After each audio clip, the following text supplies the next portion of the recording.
मित्रांनो, माझ्या दिल की बात मध्ये मी शक्यतो पोलिसांवर कधीच बोलत नाही. तुम्ही माझी पहिल्यापासून आतापर्यंतची भाषणं बघितली असतील तर कधीच मी पोलिसांचा हा विषय कधीच आपल्या चॅनलवर घेत नाही. नेहमी जो भ्रष्टाचार बीएमसी मध्ये होतो, या अधिकारी करतात, या ठेकेदार करतात, तोच विषय मी नेहमी उचलत असतो. परंतु मी खूपसे व्हिडिओ पाहिले की कशा प्रकारे आरटीओ ऑफिसर्स हे गाडीवाले असो, रिक्षावाले असो, या मग टूर्स अँड ट्रॅव्हल्स वाले असो, ट्रकवाले असो, ह्यांचे खूपसे व्हिडिओ पाहिले. परंतु मी म्हणजे आपलं सत्यता जोपर्यंत जाणता येत नाही, दोन्ही साईड जाणता येत नाही, तोपर्यंत आपण ह्या विषयावर बोलणं चुकीचं ठरतं. म्हणून मी कधी हा विषय घेतला नाही. परंतु आमच्याबरोबर काय झालं आज मी तुम्हाला सांगतो.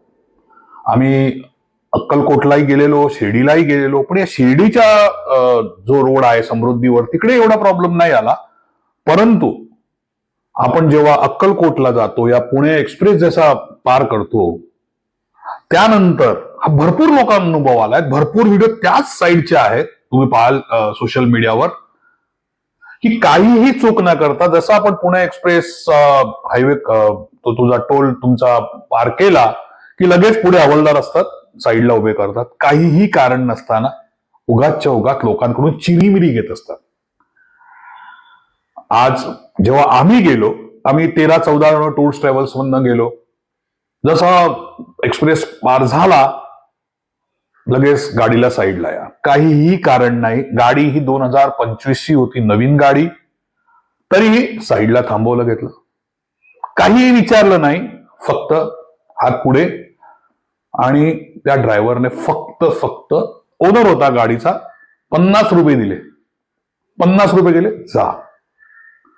म्हणजे विचार करा ह्यांची औकात काय हे मी विचार करतो. मी उतरू शकलो असतो, मी बोललोय मी उतरतो, पण तेव्हा नको ठीक आहे. थोडा पुढे गेलो, परत थांबवलं गेलं, परत गाडी साईडला लावा. तेव्हा मी त्याला बोललो मी उतरतो ना, आमचंही चॅनल आहे, मला त्या हवालदारला विचारू द्या की प्रॉब्लेम काय आहे. गाडीचे पेपर नाही आहेत का, पीयूसी नाहीये का, गाडीवर फाईन आहे का. तो म्हणतो नको, तो फक्त 50 रुपये घेणार. ही पद्धतच आहे. आणि तो होता शनिवार, वार होता शनिवार, लक्षात ठेवा, वार होता शनिवार. 50 रुपये घेतले, मी काचेत बघतोय, 50 रुपये घेतले, काहीही विचारलं नाही, काहीही नाही, चला. तर मी त्याला विचारलं ड्रायव्हरला की हे काय चालू आहे, तुझी गाडी 2025 ची आहे, पेपर्स क्लिअरच आहे, तुझी स्वतःची गाडी आहे, तर हे का. आता म्हणे शनिवार आहे ना, त्यामुळे यानंतर हा प्रत्येक गाडीवाला हा त्रास आहेच. परत पुढे गेलो, परत गाडी थांबली, फक्त 50 रुपये. तर मी आज माननीय मुख्यमंत्री असो, उपमुख्यमंत्री यांना सांगू इच्छितो, या विचारू इच्छितो की इतका पगार असताना सुद्धा आपण बीएमसी ऑफिसरला बोलतो नेहमी, या बाकीचे भ्रष्टाचार करत असतो, पण या आरटीओचे हवालदार उभे राहून 50 रुपये, साहेब 50 रुपये ही चिरीमिरी किंमत, त्यांची औकात, हे लोक 50 रुपयावर करतायत. विचार करा. त्याच्याच मागे एक फॉरेनरची गाडी येत होती, ज्यात सगळे फॉरेनर होते. ठीक आहे, आता फॉरेनरची गाडी ती पण थांबवली गेली आमच्या बरोबर, त्याच्याकडून 50 रुपये घेतले. आता हे लक्षात ठेवा की जेव्हा तो ड्रायव्हर जाऊन सांगेल की मैंने 50 रुपये दिया, तर त्या फॉरेनर समोर भारताची काय छबी उभी राहायची तुम्हीच विचार करा. मी आज या मंत्र्यांना विचारू इच्छितो, जे संबंधित अधिकारी आहेत, या आरटीओचे मोठे ऑफिसर्स आहेत, त्यांना विचारू इच्छितो की शनिवार आहे म्हणून 50 रुपये जमा करायचे आणि रविवारची सोय करायची, हा आहे का. म्हणजे भ्रष्टाचार हा मी समजू शकतो, 500-1000 रुपये, 50 रुपये म्हणजे तुमचे हवालदार फक्त 50 रुपयासाठी गाडी थांबवत आहे. इतका पगार घेऊन फक्त 50. आणि मात्र त्या ड्रायव्हरला विचार करा, हा तर समजा आमच्या बरोबर तो ओनर होता, परंतु अगर समजा एक लाईनचा ड्रायव्हर असेल किंवा त्या टूर ट्रॅव्हल्सचा ड्रायव्हर असेल, त्याच्याकडे 50 असे 300 रुपये घेतले त्याच्याकडून, 50. आणि मुख्य गोष्ट काय, तर शेवटी त्यांनी सांगितलं की साहेब काय चाललंय, अजून किती द्यायचंय तुम्हाला अक्कलकोटला जाईपर्यंत, मला अक्कलकोटला देवाच्या दर्शनाला लिहायचंय लोकांना, तर मला किती रुपये द्यायला लागतील. तो म्हणजे नाही, हे शेवटचं, याच्यानं तुला कोण भेटणार. म्हणजे बघा, त्यांना माहितीये की हे शेवटचं ठिकाण आहे, हे सुरुवातीचं ठिकाण आहे, इथून इथपर्यंत पैसे भरायचे.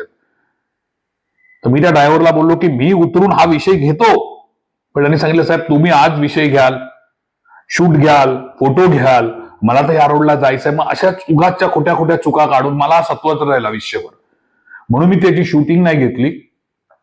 परंतु मनात कुठेतरी खंत होती की ह्यावर आपण एक विषय घेतला पाहिजे, एक रविवार ह्या दिल की बात मध्ये हा विषय घेतला पाहिजे. पण प्रत्येक वेळा बीएमसीचा भ्रष्टाचार, ठेकेदाराचा भ्रष्टाचार या प्रत्येक विषय घेतलेत, परंतु हा जो चिरीमिरी 50 रुपयाचा जो विषय आहे तो कधी घेणार?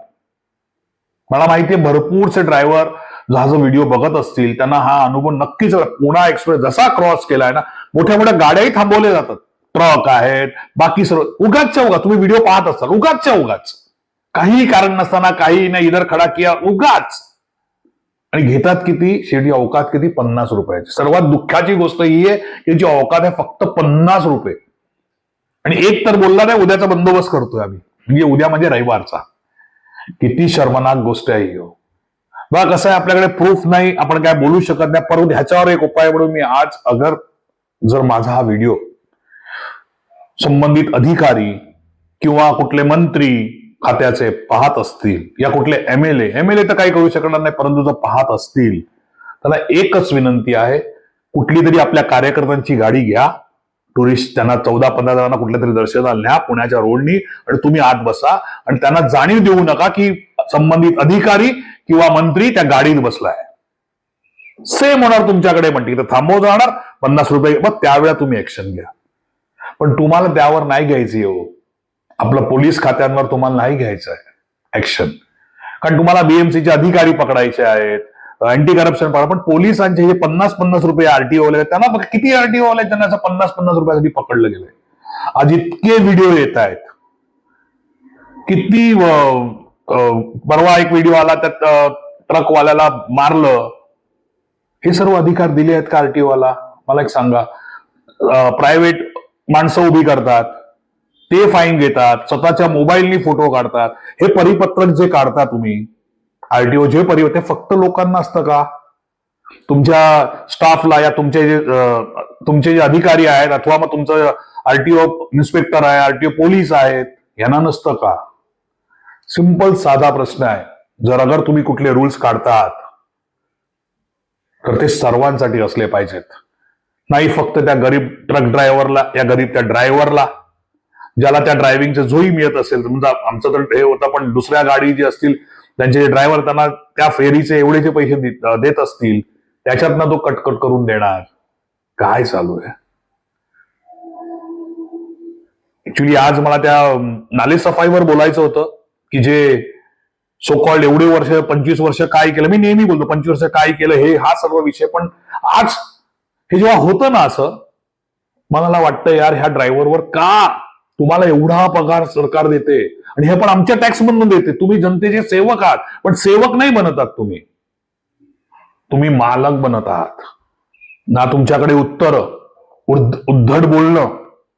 मी सर्व अधिकाऱ्यांना नाही बोलत आहे, मी जे उभे आहेत ना तिथे, जो मी नेहमी मला अनुभव आला नंतर माझ्या चॅनलवर घेतो, दुसऱ्यांचं ऐकून मी कधीच घेत नाही. कारण कसं, दुसरी साईडही असली पाहिजे. इथे भांडण नाही, काही नाही, काय नाही. गाडी थांबवली, 50 रुपये घेतले, जा. ना पेपर मागितले, ना काही सांगितलं, काय नाही, 50 रुपये साई जागावर. हीच गोष्ट, कारण मला त्या काचेत दिसत होतं, ड्रायव्हर गेला, 50 दिले, आला, आणि ते 50 आम्हीच देत होतो, घे 50, दे 50, दे 50. काय चालू आहे? मी आज संबंधित अधिकाऱ्यांना विचारू इच्छितो, या आपल्या उपमुख्यमंत्री, मुख्यमंत्री यांना विचारू इच्छितो, काय अशा प्रकारे या गरीब लोकांना, एक तर आधीच ही महागाई लुटली जाते, लुटतेच आहे महागाईच्या त्रासाने सगळ्या लोकांची हालत होत आहे. आणि त्यात असे हे ड्रायव्हर्सला सतवणारे जे सो कॉल्ड अधिकारी स्वतःला शहाणे समजतात, एवढा पगार मी तर म्हणून चिरीमिरी, हे 50 रुपये घेणारे आजच्या जमान्यात चिरीमिरीच. इतका पगार घेऊन ते रुबाबने राहून, मला फक्त दुःख ह्या गोष्टीच होतं की ते फॉरेनर होते काय बोलत असतील हो, ज्या बाजूच्या गाडीत फॉरेनर काय बोलत असतील, इंडिया, आपल्या भारताबद्दल काय विचार त्यांच्या मनात असेल की चिरीमिरी 50 रुपये लेने वाले ये पोलीस आहे. बघा, विचार करा. जो मला अनुभव आला तो मी आज तुम्हाला सांगितला, तुमच्या समोर मांडला. जर तुम्हाला पटत असेल की मी बोलतो हे बरोबर आहे, तर हा व्हिडिओ शेअर करा आणि जर अधिकारी असतील, तुमच्या ओळखीमध्ये अधिकारी असतील, मंत्री असतील, त्यापर्यंत पोहोचवा. ह्याच्यावर काहीतरी पर्याय हा निघालाच पाहिजे, उपाय हा निघालाच पाहिजे. नाहीतर हे 50-50 घेऊन रविवारच्या मटण आणि दारूचा बंदोबस्त करणारे अधिकारी यांच्यावर काही कारवाई नाही करायची का? अधिकारी नसतात, हे हवालदार असतात. आणि त्यांना काय विचारणं म्हणजे चुकीचंच आहे. घाबरतात ड्रायव्हर लोक, कारण उद्या परत त्यांना तिथे जायचंय. बस एवढं सांगून माझं आज भाषण संपवतो. परत एकदा सांगतो की बघा, आज आपण अगर या ड्रायव्हर हा व्हिडिओ पसरवून ह्या ड्रायव्हरांना मदत केली आणि या अधिकाऱ्यावर जर ऍक्शन झाली, होणार नाही मलाही माहिती आहे. कारण मी नेहमी म्हणतो ना, सरकारी भाऊ मिळून राहू. तसं आहे हे. जे संबंधित अधिकारी असो या मंत्री असो, हे कधीही जाणार नाही साध्या गाडीमध्ये. गेले तरी तो लावाजमा घेऊन जातील, मोठ्या मोठ्या गाड्या, कधीच जाणार नाही. परंतु अपेक्षा ठेवणं हे आपलं काम आहे. तर मित्रांनो बघा, होऊ शकेल तो व्हिडिओ पसरवा, त्यांना काही न्याय मिळून द्या ड्रायव्हरांना.